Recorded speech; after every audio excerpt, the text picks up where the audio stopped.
کہ بنی اسرائیل میں ایک جوان تھا، واہب بن منبہ روایت کرتے ہیں، بڑا گناہ گار تھا۔ بستی کے لوگوں نے اسے ہر چند سمجھایا کہ ہمیں خوف آتا ہے کہ تیرے رویے کی وجہ سے کہیں اللہ کا عذاب ہمارے اوپر بھی نہ آ جائے۔ تو لیکن وہ گناہ پہ اتنا بضد تھا کہ گناہ پہ گناہ کرتا تھا، بڑوں کے سمجھانے کے باوجود بھی وہ گناہ نہیں چھوڑ رہا تھا۔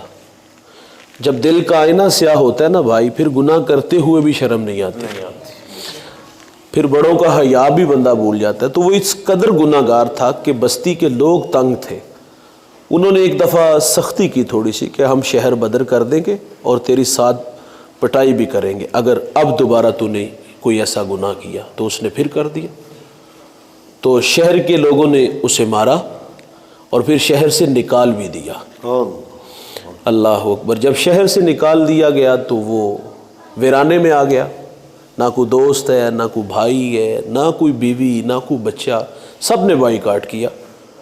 تو اب ویرانے میں ہے۔ بھائی جان تنہائی ویسی بندے کو مار دیتی ہے۔ تو وہ بیمار ہو گیا۔ غم جانتے ہو کب تکلیف دیتا ہے؟ جب کوئی غم گسار نہ ہو۔ غم غلط ہو جاتا ہے بھائی جب غم بانٹنے والے ہوں، لیکن یہ بیمار ہوا تو اس کے پاس کوئی بھی نہ آیا اور اسی حالت میں اس کو موت آ گئی۔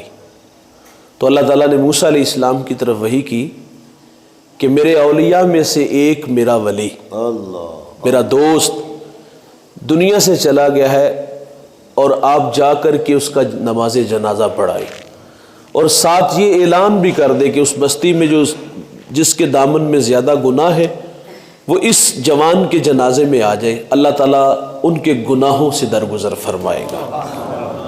یہ اعلان شہر میں کر دیا گیا اور اب پورا شہر امٹ آیا، ایک تو اللہ کے ولی کی زیارت کے لیے، اور دوسرا اس شوق میں کہ ہمارے دامن میں جو گناہ ہے اس کا جنازہ پڑھیں گے تو اللہ تعالیٰ وہ گناہ معاف فرما دے گا۔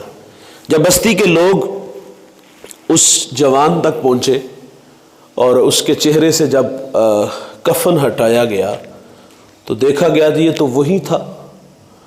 انہوں نے موسیٰ علیہ السلام سے کہا اے اللہ کے نبی، یہ تو بہت بڑا فاسق ہے اور اس کے گناہوں سے تنگ آ کے ہم نے تو اس کو بستی سے نکالا تھا، اس کے بارے میں شہرت اچھی نہیں۔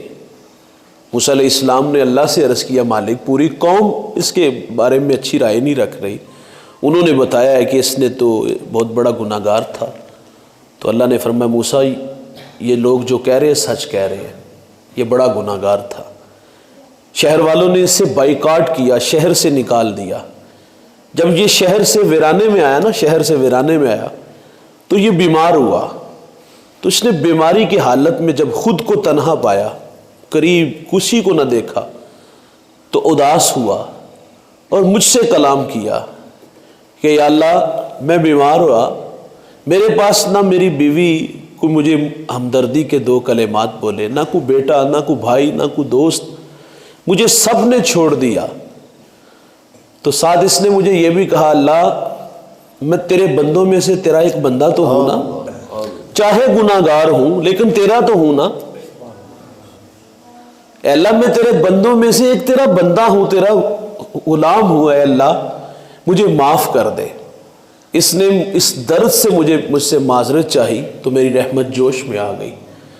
تو میں اللہ فرماتا ہے کہ اس نے جس درد سے مجھ سے معذرت چاہی، اگر یہ دعا کر دیتا کہ روح زمین میں جتنے گناہ گار ہیں سب کی مغفرت فرما دے تو میں اس کی برکت سے سب کی مغفرت کر دیتا۔ تو بھائی جان ہاتھ جوڑنے کی صرف ضرورت ہوتی ہے، ایسے ہاتھ کرنا ہے تو اللہ کیا کر دیتا ہے، گناہ معاف۔ لیکن یہ مرنے سے پہلے ہے، ہاں مرنے سے پہلے ہے، اور اگر سانسیں ٹوٹ جائیں تو پھر پچھتاوے کا حاصل کچھ نہیں ہوگا۔ وقت پہ کافی ہے ایک بھی قطرہ آب ہوش ہنگام کا، جل گیا جب کھیت برسا می تو پھر کس کام کا۔